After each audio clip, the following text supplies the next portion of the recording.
Bonjour mes amis, nous sommes le 10 novembre 2023, on fait le tour sur cette vidéo du Web3, on parle des entreprises du Web3, on se tient au courant un peu de tout ce qui se passe dans notre écosystème. Il y a beaucoup de news, alors je vous les trie un peu, je vous donne ce qui me paraît le plus important évidemment, et on va parler de robots de trading, on va parler de Sandbox, de Block School, de Lightspeed Faction, de Polygon Village et de NFT, Roblox, etc. Peut-être d'autres choses. Suivez-moi jusqu'au bout. J'essaye d'être relativement rapide, mais en faisant quand même mes petits commentaires. De temps en temps, je ne peux pas m'empêcher. Le cofondateur de Flashbot dévoile le robot de trading Telegram Alfred. Cofondateur précédent de Flashbot a lancé Alfred, un robot Telegram conçu pour simplifier les échanges de jetons tout en procédant contre les bénéfices, tout en protégeant contre les bénéfices et la valeur maximum extractive sur Ethereum. Après son départ de Flashbot en 2022, Coslin s'est associé à Colibrio pour développer Alfred. Ce robot offre des fonctionnalités de trading avancées et une protection contre le MEV au sein de l'interface de l'application de messagerie. Le projet entre dans un domaine concurrentiel des robots Telegram visant à attirer les utilisateurs d'Ethereum. Alfred génère des portefeuilles dans le chat Telegram, simplifiant l'accès aux échanges de jetons. Contrairement à d'autres robots, Alfred n'a pas de jetons dédiés pour le moment, se concentrant sur le développement du produit. Bien qu'il vise à offrir convivialité et protection, sa sécurité peut ne pas égaler celle des portefeuilles matériels ou en ligne. On va faire attention à tout ça quand même. Voilà, Alfred doit faire face à une concurrence féroce, mais il se distingue en général des portefeuilles directement dans Telegram, simplifiant ainsi le processus d'échange de jetons. Cependant, la sécurité reste une préoccupation, mes amis, et Alfred a conscience de ne pas offrir le même niveau de sécurité que les portefeuilles matériels. On fait donc attention à tout ça. On étudie tout ça avant de rentrer dans quoi que ce soit, évidemment. The Sandbox espère stimuler les ventes de land en utilisant Black Mirror et Walking Dead comme appât. Sandbox a annoncé le lancement de Cinerama, un quartier virtuel où les utilisateurs peuvent acheter et développer des propriétés numériques en collaboration avec des marques hollywoodiennes telles que The Walking Dead et Black Mirror. Cette initiative vise à renouveler l'intérêt pour le métaverse en offrant aux passionnés l'opportunité de posséder un morceau de l'histoire du cinéma tout en favorisant la créativité. Des sociétés de production majeures comme Skydance et Lionsgate sont partenariats du projet. Ça c'est bien, The Sandbox compte plus de 400 parcelles de terrain numérique à gagner dans Cinerama. Et la plateforme a vendu 70% de ses lands NFT.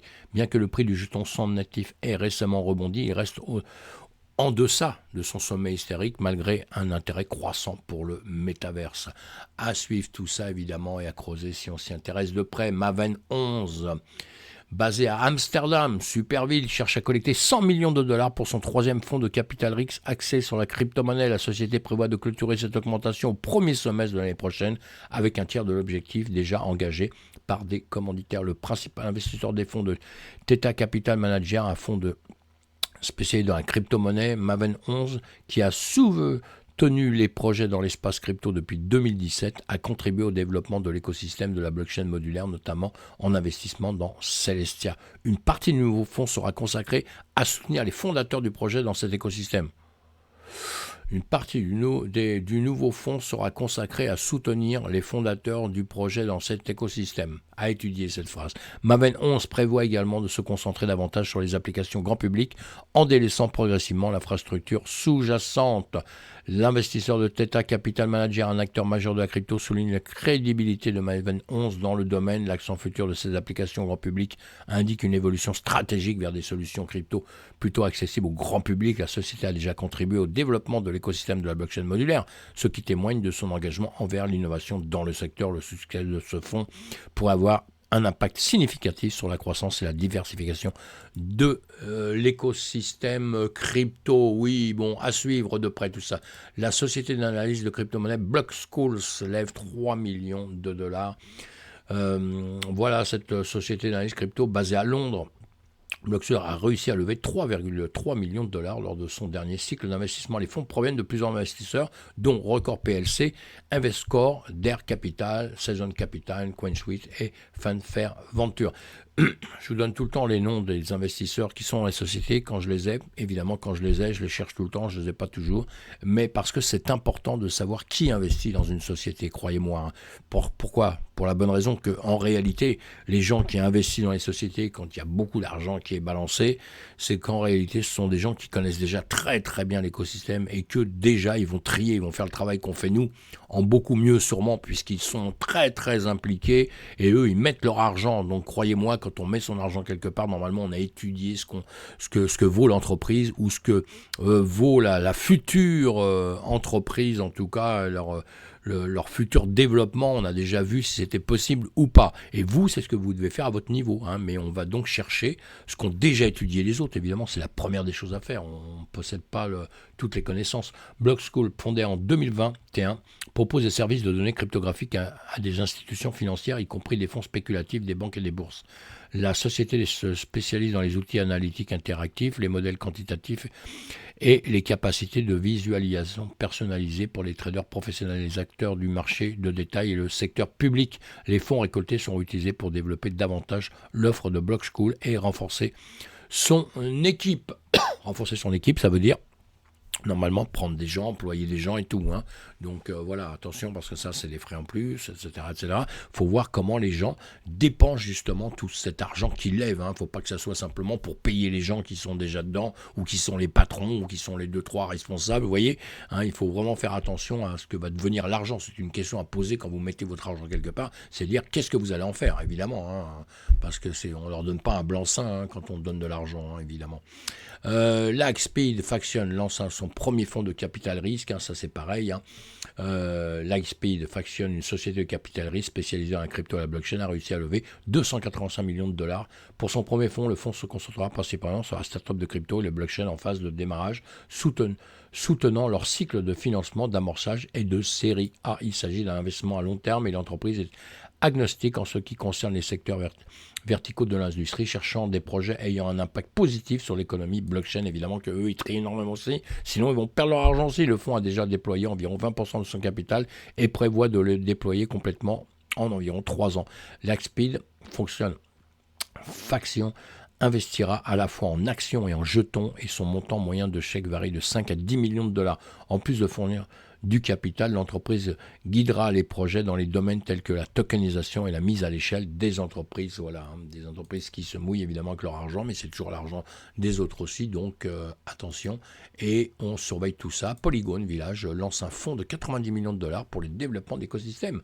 Et oui, et le développeur de Polygon Labs, le développeur de Polygon, a relancé son initiative Polygon Village en proposant un programme de subvention d'une valeur de plus de 110 millions de Matic, environ 91 millions de dollars pour soutenir le développement de projets au sein de l'écosystème Polygon. En plus du financement, Polygon Village offre un système de soutien complet comprenant des conseils stratégiques, du méta, des espaces de coworking et des opportunités de réseautage VC. Cette initiative fait suite aux propositions de mise à niveau de Polygon 2 visant à créer un réseau de chaînes de couche 2 interconnectés alimentés par des profs de connaissances nulles. Le programme se compose de 3 volets. Subventions villageoises, idées de construction de villages et soutien au démarrage de villages. Ils accueillent des projets de différents stades de développement, notamment DeFi, Sociétal, les jeux et les infrastructures. Pardon, excusez-moi, je suis en train de m'étouffer. Les subventions sont disponibles à la fois pour les projets avancés et les équipes en démarrage avec un financement quadratique pour accroître la participation communautaire. Et oui, l'initiative de Polygon Village 2 démontre l'engagement de Polygon envers le développement de son écosystème. Les subventions généreuses et le soutien complet offrent un projet visant à stimuler l'innovation et la croissance au sein de la communauté Polygon. Le financement quadratique qui permet à la communauté de contribuer à l'allocation des fonds renforce la décentralisation et l'engagement de la communauté. Le programme diversifié couvrant différents secteurs, encourageant la créativité et l'expérimentation. Voilà, bon, le village Builder House à New York et à Lisbonne favorise le réseautage et le partage de ressources, renforçant ainsi la collaboration au sein de l'écosystème. Cette initiative globale renforce la position de Polygon en tant que plateforme blockchain de premier plan pour les projets de cryptographie et de blockchain. On sait bien déjà que Polygon est déjà connu, hein, très très connu, hein, donc on les suit de près et on suit son jeton de près aussi évidemment. Le PDG de Roblox, taquine l'autorisation des NFT, propose les caps d'Elton John comme exemple.